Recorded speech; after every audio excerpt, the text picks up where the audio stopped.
is my pleasure and great honor to introduce Frances Ritchie this evening. As many of you probably already heard, she is the author of The Warrior and the poet, and I'm beginning to, Fran,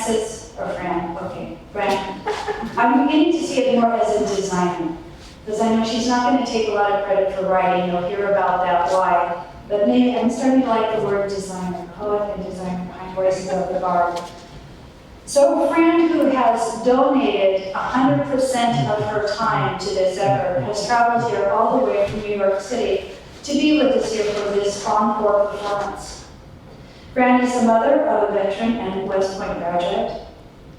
She's a yoga teacher. She is a hospice volunteer, writer, poet, and most of all, she is an amazing spirit and incredible woman. And I'm forever going to be in your debt, Fran Ritchie, for what you have done and shared for us.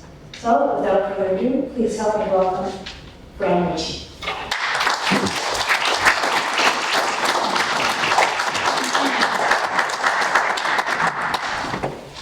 It's really wonderful to be here with you tonight. When I go home, I've only been to Oregon twice, this time and last time. And when I went home the last time, people said, well, what did you see? Because they were thinking of Crater Lake and stuff like that. And I said, I loved Oregon. And they said, what did you see? And I said, well, just some people. just imagine some people from Clackamas Community College. You have a beautiful community here, and I'm thrilled to be back. This is an auspicious moment. It's the 50th anniversary of Clackamas Community College. It's the 5th anniversary of the publication of Voices of the Guard. And now we're going to launch Voices of the Guard, these extraordinary stories, to the internet, where anyone, anywhere will be able to read these stories. These stories, I think, are going to be particularly meaningful to combat veterans and people who even are serving in those situations today and their families. About this series of prose poems, when I started working on it, I felt that it was really important to reflect a broad spectrum of experiences of warriors and their family members, about what it is to come home, what homecoming meant to them, and what they had gone through or are still going through, and that was 5 years ago, and probably some of them still are going through to finally get home. I interviewed a number of service members. Their names are listed in the back of Voices of the Guard, and 12 hours of tape and interviews, and realized that in order to render each voice, truly, truthfully, fully, that the words had to be their own. So instead of writing a poem myself, a 1 or 2 page poem, with Shelley's amazing, generosity, we instead published a 22-page book. And so I mean this from my heart. This is not my poem. This is our poem. This is your poem. This is your guard. And now it's going to be our gift to the world. So I'm really, really proud to be a part of it. I want a few thank yous before we start. I want to thank Chip Salmons, over here. Thank Chip. He wrote to me out of the blue in the summer of 2010 and asked me to write a poem for the Guard, a homecoming poem. If not for him, we wouldn't be giving you this presentation tonight. And of course, Shelley, who shepherded this project from start to finish, who secured the funding for the publication, and who's just one of the bright lights that I've ever met. I want to thank Sergeant Major Vince Jock for his leadership, his innumerable contributions to the making of this book. I wish I could tell you all the names that he did. He's an amazing person. And a huge thank you to all of the contributors who agreed to be interviewed. And especially also to the readers, our readers tonight. These are the people who are going to bring these voices to life. They are veterans, retired Major General Kurt Luke, retired Colonel Jack Hammond, and the following veterans are Lee Green, Brent Finkbeiner, and Chip Sammons, and representing the voice of our family members, Honey Scott.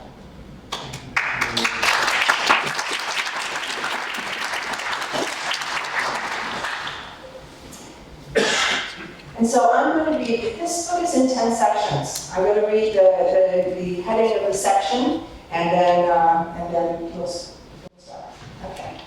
And the first section is called Home.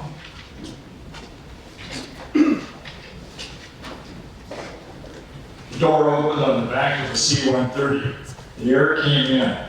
You could smell it. A little jet fuel. But it was just that crystal clear air.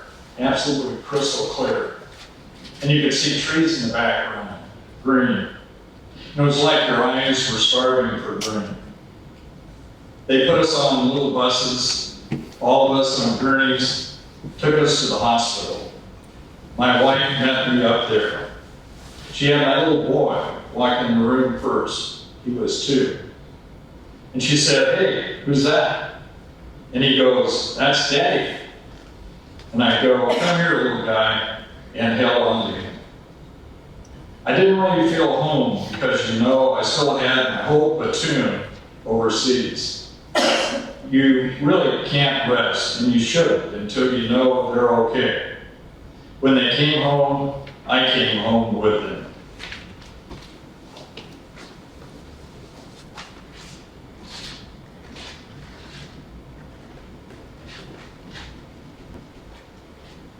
The first thing I wanted to do was to get Mexican food. That's actually one of the things I thought about long and hard. There's a place called El Sol de Mexico in Corvallis. Did I dream about fajitas in Iraq? Yes, I did.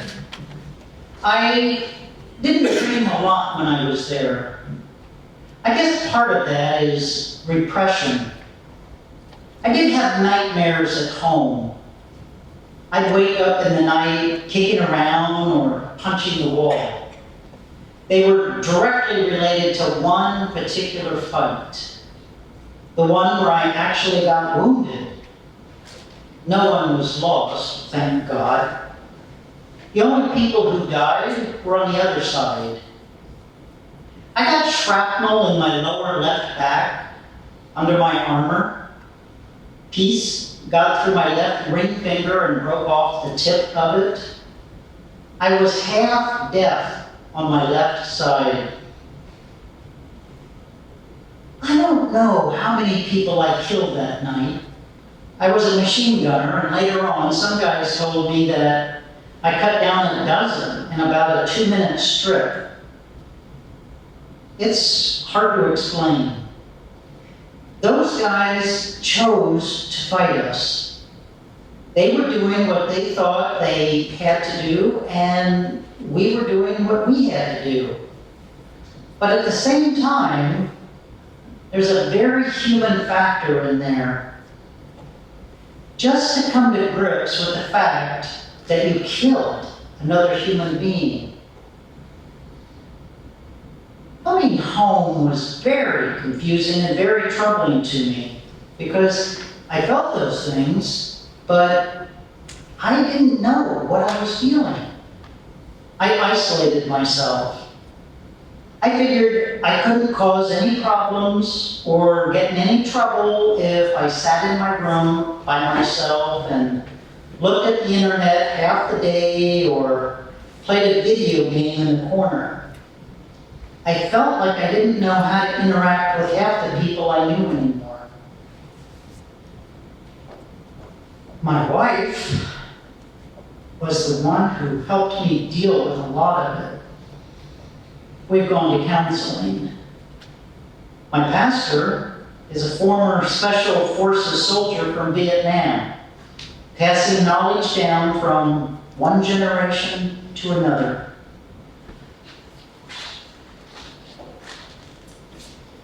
Iraq. Most of the time, you're not shooting people. You're trying to help them out. So if somebody's water table changed because the car line went out 200 feet from their farm, our engineers might be able to go out there and dig a well. I was a ranch hand when I was a kid. I know that mentality. And where we were up at Taji, there was a lot of farmland up there.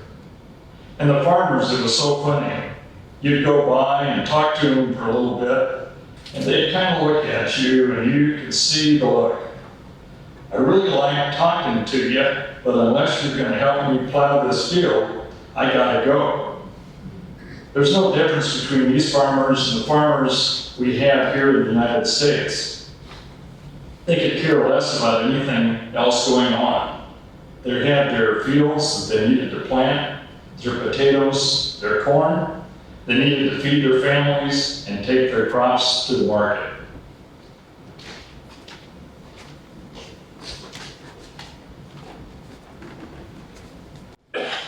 We guarded this bridge.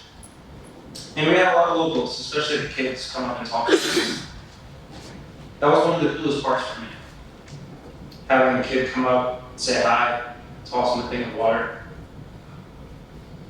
There was this one kid there, Omar. He'd sell us knives, handcuffs, random trinkets he picked up here and there for being a kid in Iraq. He was like a traveling salesman. He always rode around on an old beat-up Vespa scooter.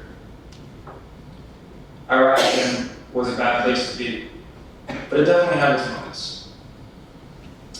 He would travel back and forth between the Green Zone and Taji, spoke awesome English. We would sit there and tell us jokes, crude, pardon my French, smart-ass little 12-year-olds. He would point out people and tell us that was an Alibaba bad guy. He'd be 18 or 19 now.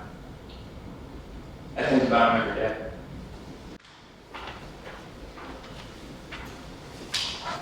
Afghanistan.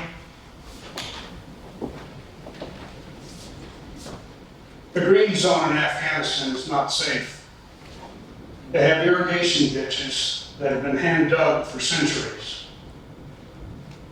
The center is the Helmand River. This is where all the farmland is and where the Taliban operate out of.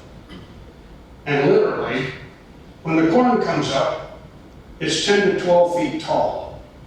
So it's like a jungle. And that's where they conduct a lot of their ambushes. Out of the cornfields.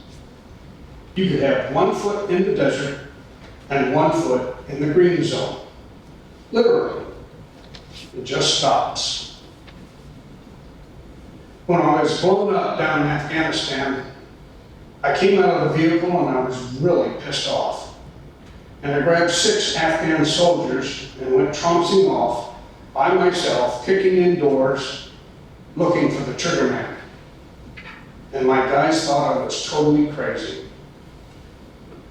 My arm was injured, so I had to push open the door and prop it open with a piece of metal.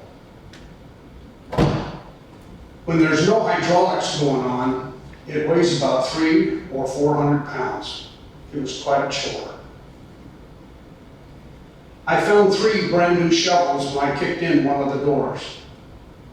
That's how they plow their fields, by hand. So their shovel, to a farmer down there, especially a new one, is like gold. To have 3 of them just laying there, spewed about, fresh dirt and mortar. We arrested the one guy because he had a part in it. I screamed a little bit.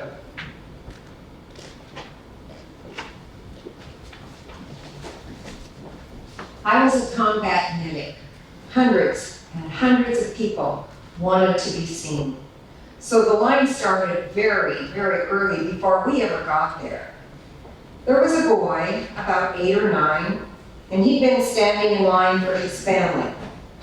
There was probably about 6 inches of snow on the ground. We had a couple of soldiers that were walking the lines of security, and they found him. His family needed medical attention, and he went and stood in line to the point where he had frostbite on his feet. And when we grabbed him and took him out of line and took him to the front to be seen first, the look on his face was everlasting.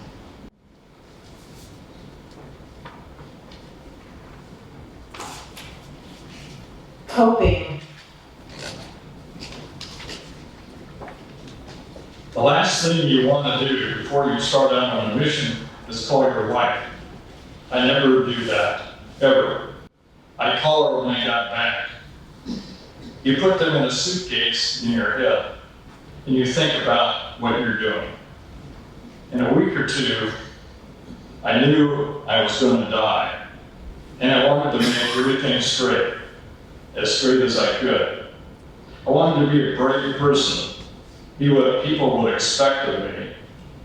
I've always respected people who, even though they knew something bad's going to happen, they'd go anyway.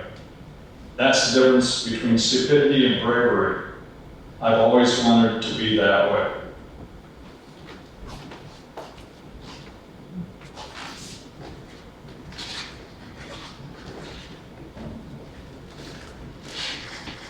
You have this uncontrollable sense of wanting to be in control of your entire situation. You want to know anything and everything that's going on that might relate to you in any way. So that keeps you moving and keeps you aware. And it just mentally exhausts you. But because you orient that feeling with life and death, that's what drives you. I can't allow myself to sleep. I pray a lot. I guess praying and meditation for me are the same thing. Long-range shooting is a form of meditation to me, to bring so many different things into one circumstance, and being able to focus everything I have onto a singular thing. It even comes as small and minuscule as focusing my breathing and slowing my heart rate in order to squeeze off that ground exactly the way I want it. It's like shooting a rocket at the moon.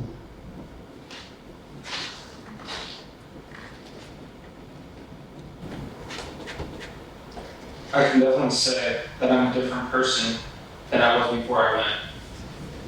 Just a lot more self-confident. And I guess a lot more, I don't know what the word is for it. I value things a lot more than I did. And it wasn't like being a teenager and not valuing stuff, and then becoming an adult and having responsibilities.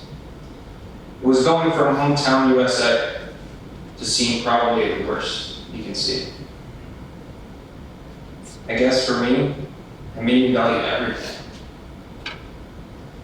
Life, the little things, family, friends.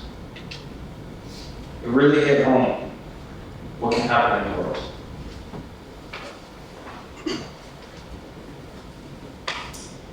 Combat.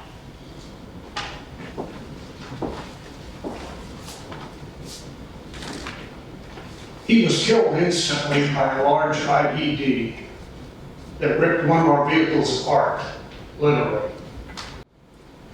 There were 5 individuals.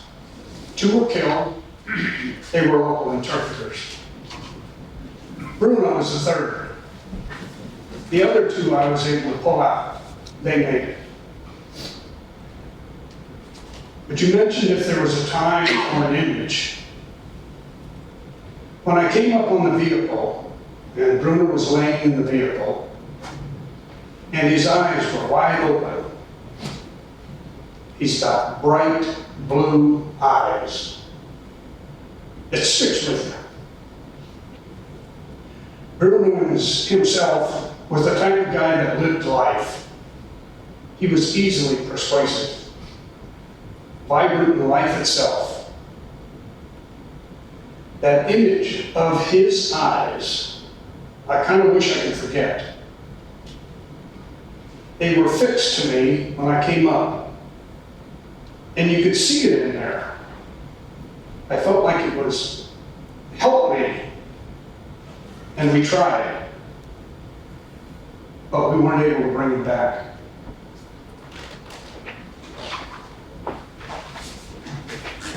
Grace.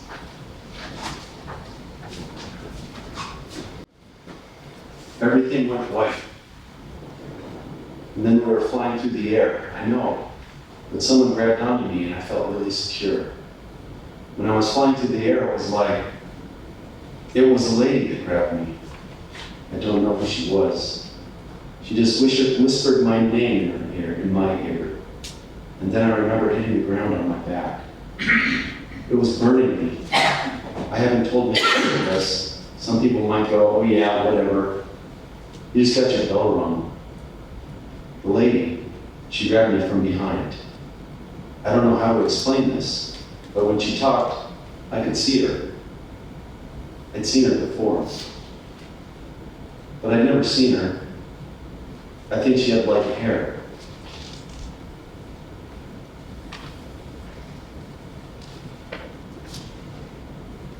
There's an aura when somebody dies.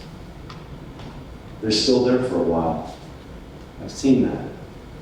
Honestly, I think she's always been around me. It was like, oh yeah, I remember that voice. It was a sweet, nice voice. She held on to me tight. And when I hit the ground, that was it. She was gone.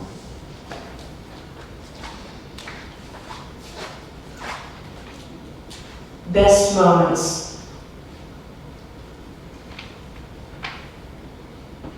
Sergeant Jacquino, he was my platoon sergeant, and I was just private.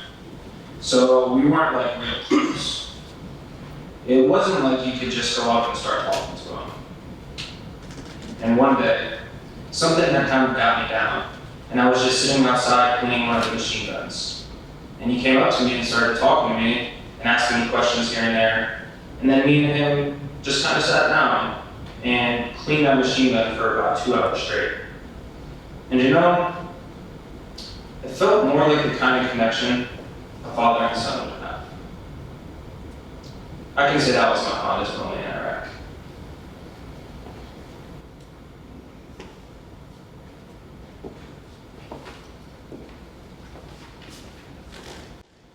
Just watching the Iraqi people from afar, how jubilant they were at voting. Compared to the average American over here, the average American is like, I don't even want to vote. When they went and voted, they were excited that they had a purple flag. Here we take that for granted. We don't understand how much we take that for granted.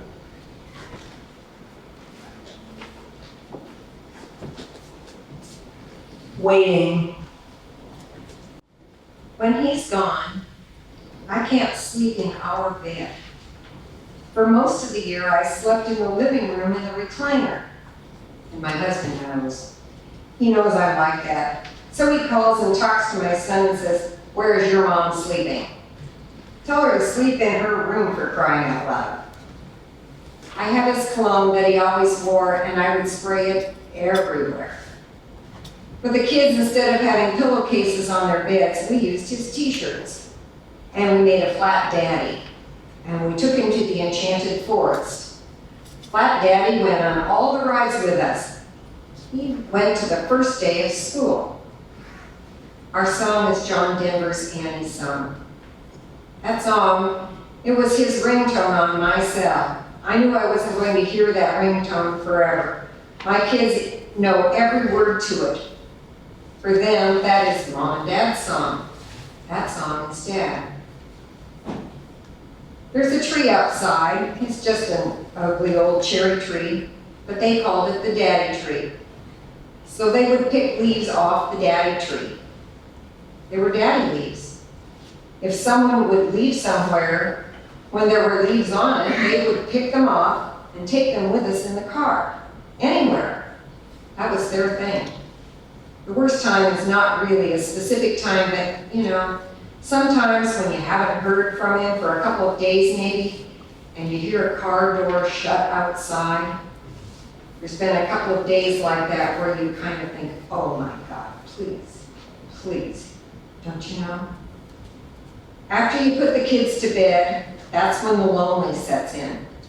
Because the kids keep you busy all day long, and after they're in bed, it gets quiet.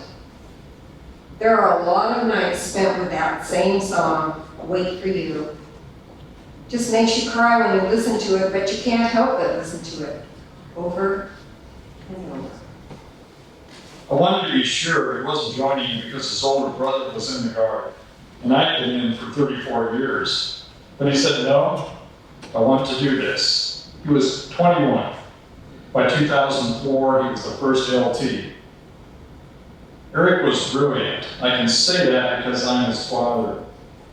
So down to earth, very quick, he volunteered to go. He was seeing a girl. They had quite a thing going. He was concerned about the separation. She said, I love you now, and I'll love you when you get back. They got married at Fort Polk, Louisiana. Oh, she's a sweet girl.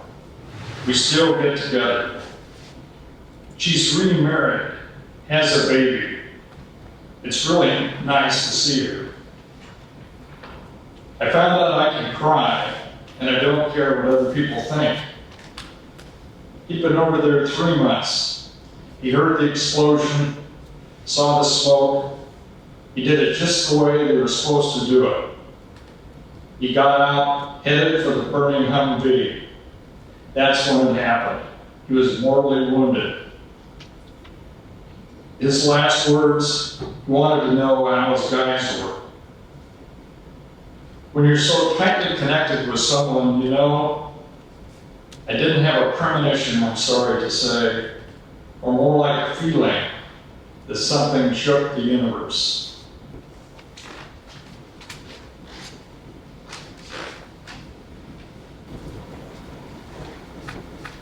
The first place I wanted to go was Willamette National Cemetery in Portland.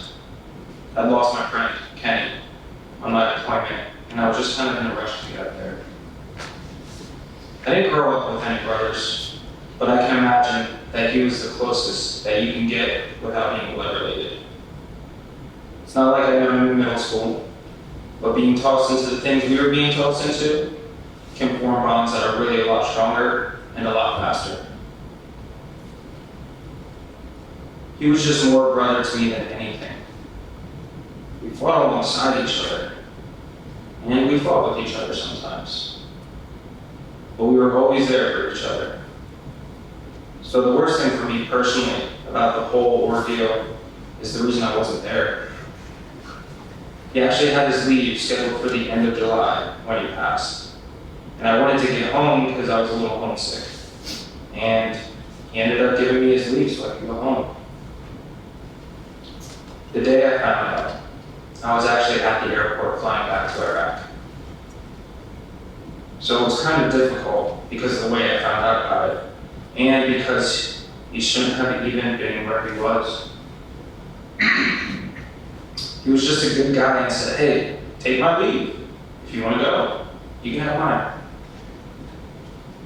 I have weird dreams where I can almost envision how things happened. But as far as him, I don't feel like he's ever really left. He's just not around. I don't want to sound gloomy, but I can almost sit down and have a conversation with him. It's really a powerful time for me when I go up there to his resting place. It's down the side of the hill. Everything's green and grassy. I don't think there could be a more peaceful place for me. Yeah, I read poetry. Mostly the older stuff. I read the whole set of Dante's Grand Something. It was the Inferno, Purgatory, and Paradise. I like to read older stuff like that. Off the wall stuff. Kenny introduced me to Dante. We were sitting on Quick Reaction Force, just kind of waiting one day. And he pulled it out and showing it to me, and I said, yeah, I'll read that. And I ended up reading all the Inferno in one day. That was something that was kind of special to me. because it was something that Kenny introduced me to. I still have the book that he let me read. I guess the whole grand scheme was Dante was trying to find his way. That was taken from him. I'm not trying to find my way, but trying to get to the other side of the whole ordeal. The biggest thing I liked about that poem was the fact that Dante was willing to go through all that strife for something that he wanted. I like that.